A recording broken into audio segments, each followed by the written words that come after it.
cockpit protects the pilot. Multiple redundant hydraulic systems take care of it in case it gets shot up. The engines are protected from the ground and the heat signature based on the wing and the tail plan form. The A-10s have found some enemy. They laid down some 30mm cow.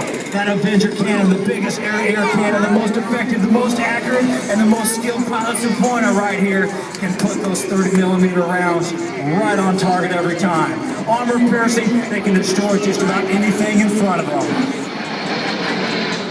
As number 2 comes in, he comes off the target. They've got the smoke pop from the injured soldier down on the ground. That pinpoints his exact location. If helicopter forces or maybe special ops and MB-22s, Ospreys were available, they could be used. In this situation today, we're looking for some ground support units to be able to come in and rescue this injured soldier. The A-10s continue to orbit. They could do this for hours at a time, their slow loiter speed. When they run out of gas, that's all right. They could call up the boys from Grissom, go over there, get some more gas off those KC-135 tankers. Stay airborne as long as they have ammo. How long they have ammo? It depends how many bad guys they get to shoot. Nothing makes an A-10 pilot feel better than to come home, Winchester, out of ammunition. That smoke is still laid down. We're waiting for the ground forces to be able to roll in and get this injured troop. While the A-10s come in on this next pass, realize they could be using Maverick missiles. They could be dropping precision-guided munitions now with the C modifications to the Warthog. Or cluster bomb. There's some more cannon fire. That'll work.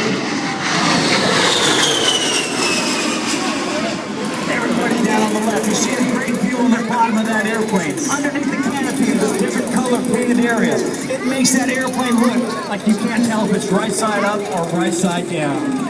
In Iraq, the A-10 was referred to as the Devil's Cross. They looked up, they saw that cross in the sky, and they knew that if you were a bad guy, you were about to die.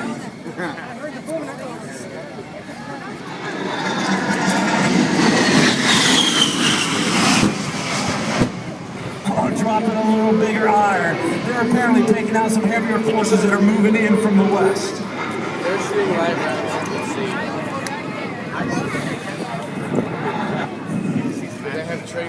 Now down low, they may not have the ability to talk by radio long distance back home or to communicate with all the assets necessary to enforce this attack. That's when they would use things such as data link over the top of the mountains, off the A-11 aircraft, or off Indian AWACS or in J-Star's aircraft, orbiting high above the fight. There it looks like we've got that Jeep inbound now. He's got the survivor in sight, gonna pick him up. As they would get ready to egress now, the A-10 pilots would be looking at their data link, almost like a digital TV display, showing them where the enemy forces may be. I can put my F-15 pass information to him, tell him which direction he should egress. Egress south or green south. The A-10s, they would use a variety of tactics to be able to either egress quickly down low as fast as an A-10 can go, which isn't that fast, or if they were escorting, say, a helicopter or an injured aircraft, maybe they would circle around in the daisy chain, go out ahead a couple miles and spin back in a counter-rotating cap to provide continuous coverage over the assets. Meanwhile, the fast jets, the F-16s, the Hornets, the Eagles, would be providing that same coverage up top. All the while, relying on the F-22s operated over 50,000 feet with their incredible unmatched sensor capability to provide the entire war picture to not only the warfighter on the ground and in the air, but to the commanding generals and the battle staffs back home.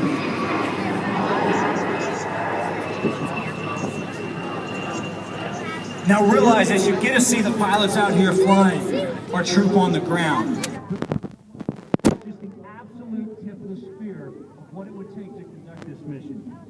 Just as you saw coming into the air show today, there's the security forces guarding the base, providing perimeter defense.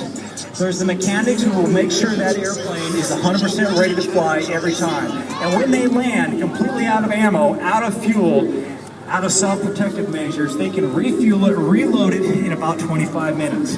Later this afternoon, we're going to have one of those weapons load demonstrations right back here underneath the sunshades, where you can see all the weapons get uploaded onto that A-10.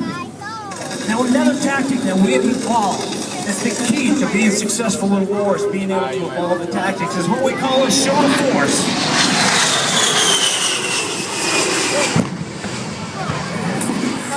That was not a show of force. That was a show of a big bomb blowing a whole bunch of stuff up.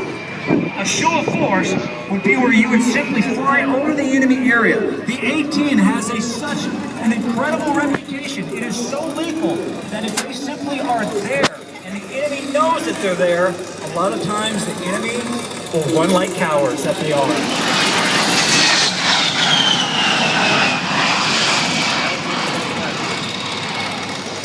Now, while doing a show of force like that maybe is not as exciting as dropping munitions, realize it cost us no ammunition, it cost us no million-dollar smart bombs. It would have the same effect of causing the enemy not to engage the friendly forces. That is called smart fighting when necessary.